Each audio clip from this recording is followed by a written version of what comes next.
dalam pemilihan Bupati dan Wakil Bupati Wakatobi tahun 2020, namun pemohon tidak memenuhi ketentuan pengajuan permohonan sebagaimana dimaksud dalam pasal 158 ayat 2 huruf A Undang-Undang 10 2016 oleh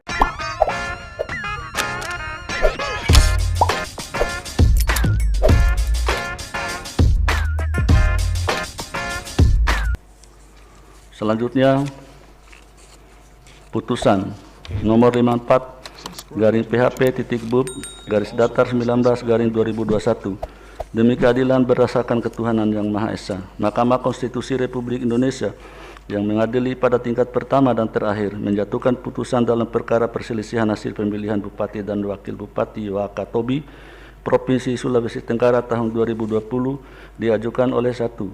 H. Arhawi SEMM, 2. Hardin Laumo SE.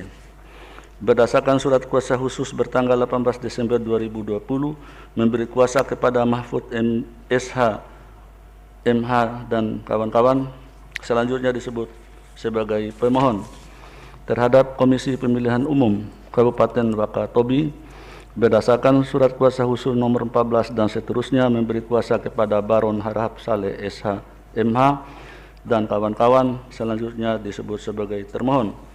Berkenaan dengan permohonan di atas berikut ini: 1. H. Haliana SE, 2. Ilmiati Daud SE MSI. Berdasarkan surat kuasa khusus nomor 002 dan seterusnya memberi kuasa kepada Afiruddin Matara SH MH. Selanjutnya disebut sebagai pihak terkait. Membaca permohonan pemohon, mendengar keterangan pemohon, membaca dan mendengar jawaban termohon, membaca dan mendengar keterangan pihak terkait, membaca dan mendengar keterangan Badan Pengawas Pemilihan Umum Kabupaten Wakatobi, memeriksa bukti-bukti pemohon, termohon, pihak terkait dan Bawaslu Kabupaten Wakatobi, duduk perkara dan seterusnya dianggap dibacakan. Pertimbangan hukum 3.1 angka 1, angka 2, angka 3 dianggap dibacakan. Mahkamah dapat menunda keberlakuan ketentuan pasal 158 Undang-Undang 10 2016 sepanjang memenuhi kondisi sebagaimana pertimbangan mahkamah dalam putusan-putusan tersebut. Oleh karena itu, mahkamah hanya akan mempertimbangkan keberlakuan ketentuan pasal 158 Undang-Undang 10 2016 secara kasuistis.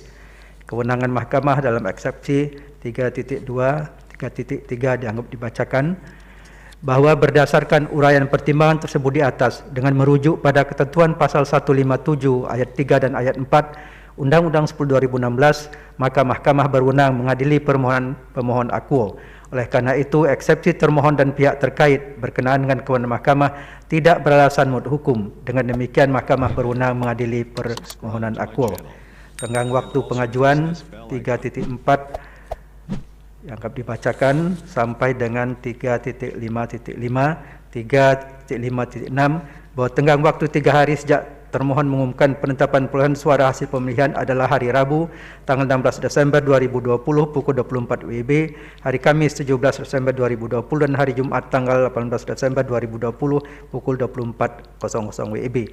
Bahwa permohonan pemohon diajukan di kepanitan mahkamah pada hari Jumat tanggal 18 Desember 2020 pukul 22.13 WIB berdasarkan akta pengajuan permohonan pemohon nomor 55 dan seterusnya, sehingga permohonan pemohon awal diajukan masih dalam tenggang waktu pengajuan permohonan yang ditentukan peraturan perundang-undangan.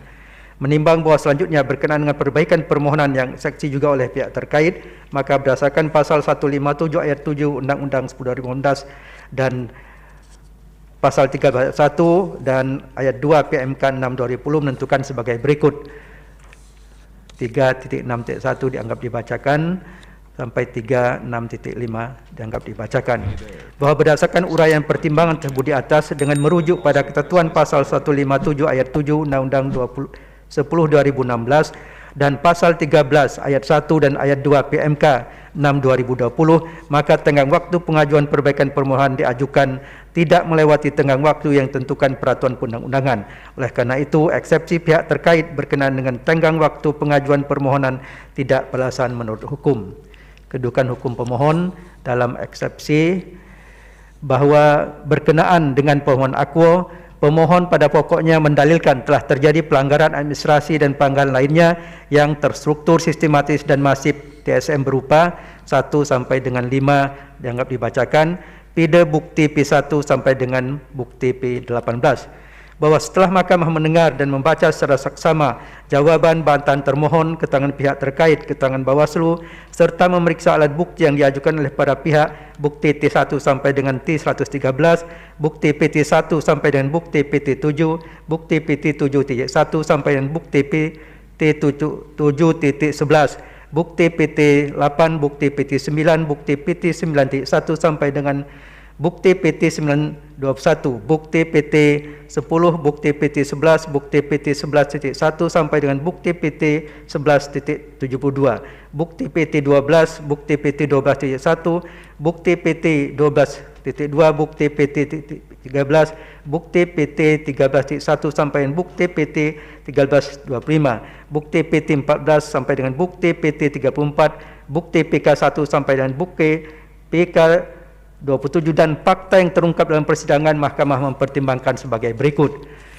Bahwa persoalan ketidaksesuaian antara jumlah pengguna hak pilih, jumlah suara sah dan tidak sah dengan jumlah pemilih dalam DPT yang membubuhkan tanda tangannya dalam daftar hadiah pemilih di TPS tidak terbukti dan berdasarkan hasil pengawasan Bawaslu Kabupaten Wakatobi tidak ditemukan dan tidak menerima laporan dugaan pelanggaran sampai dengan proses rekapitulasi tingkat kabupaten. Pide bukti PK2 sampai dengan bukti PK4.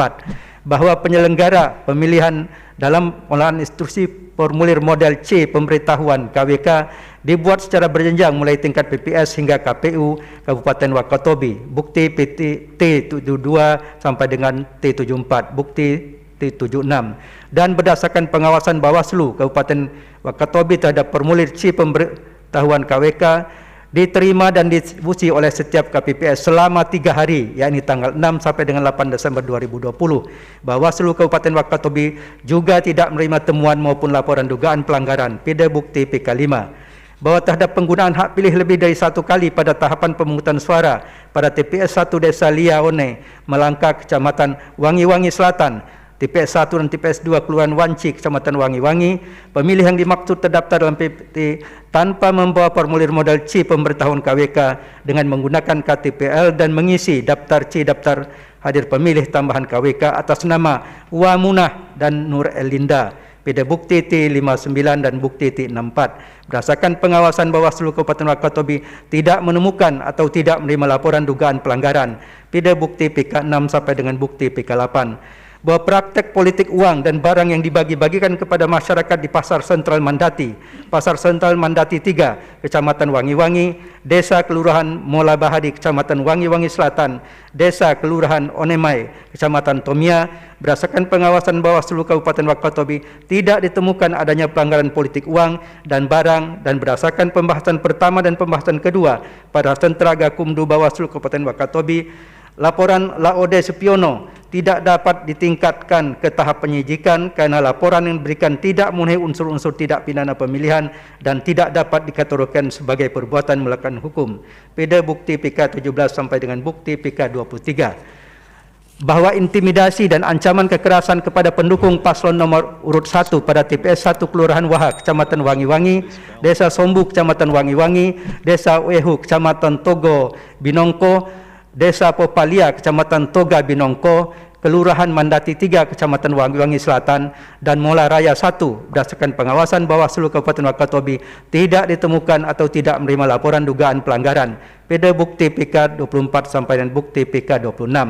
Bahwa berdasarkan seluruh uraian pertimbangan hukum di atas, Mahkamah berpendapat terhadap permohonan akuo tidak terdapat alasan untuk menyimpangi ketentuan pasal 158 Undang-Undang 10 2016 yang berkaitan dengan kedudukan hukum pemohon sebagai syarat formil dalam mengajukan permohonan perselisihan hasil pemilihan gubernur, bupati dan wali kota di Mahkamah. Oleh karena itu, tidak ada relevansinya untuk meneruskan permohonan akuo pada pemeriksaan persidangan lanjutan dengan agenda pembuktian.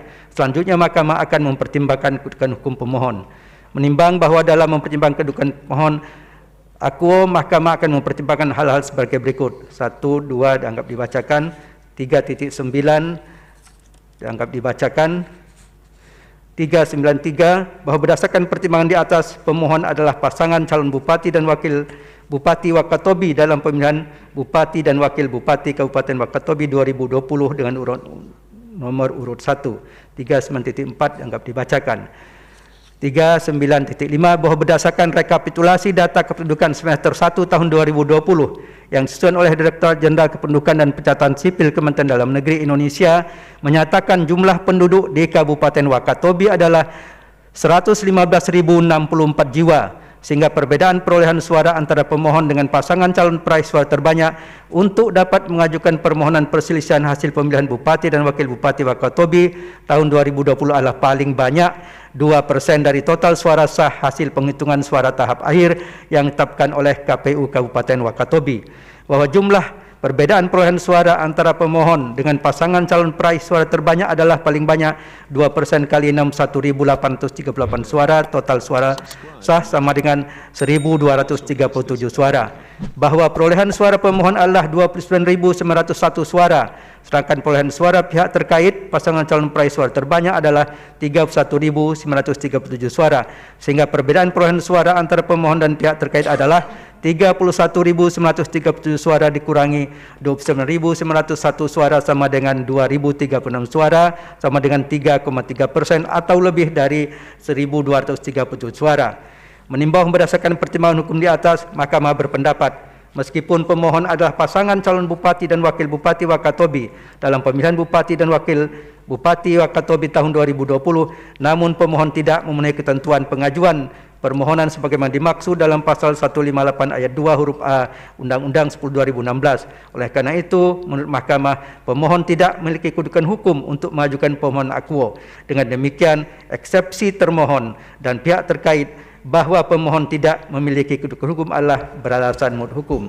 Menimbang bahwa berdasarkan seluruh uraian pertimbangan hukum tersebut di atas, permohonan pemohon tidak memenuhi ketentuan pasal 158 ayat 2 huruf A Undang-Undang 10 2016 berkenaan dengan kedudukan hukum. Andaipun ketentuan tersebut disimpangi, quote non telah ternyata dalil-dalil pokok permohonan pemohon tidak beralasan menurut hukum.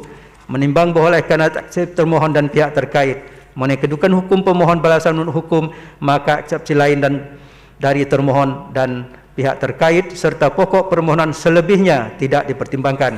Menimbang bahwa terhadap hal-hal lain yang berkaitan dengan permohonan akuo tidak dipertimbangkan lebih lanjut karena menurut Mahkamah tidak ada relevansinya dan oleh karenanya harus dinyatakan pula tidak beralasan menurut hukum.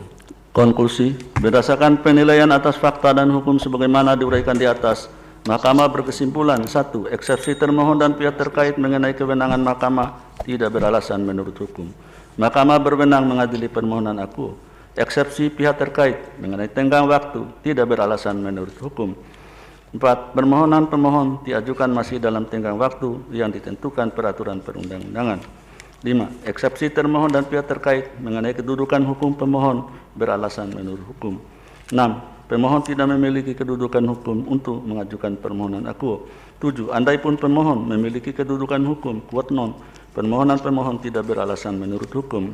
8. Eksepsi lain dari termohon dan pihak terkait serta pokok permohonan selebihnya serta hal-hal lain tidak dipertimbangkan lebih lanjut.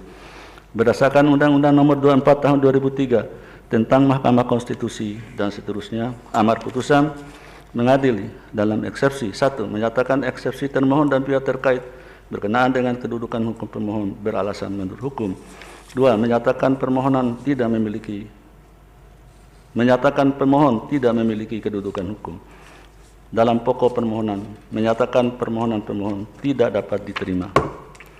Demikian diputus dalam rapat permusyawaratan hakim oleh 9 hakim konstitusi, yaitu Anwar Usman selaku ketua merangkap anggota, Aswanto, Wahiduddin Adams, Eni Nurbanisi, Suhartoyo, Daniel Yusmik Pevoe, Arif Hidayat, Saldi Isra, dan Manahan MP Sitompul, masing-masing sebagai anggota pada hari Rabu tanggal 10 bulan Februari tahun 2021 yang diucapkan dalam sidang pleno Mahkamah Konstitusi terbuka untuk umum pada hari Rabu tanggal 17 bulan Februari tahun 2021 selesai diucapkan pukul 13:36 WIB oleh 9 hakim konstitusi tersebut di atas.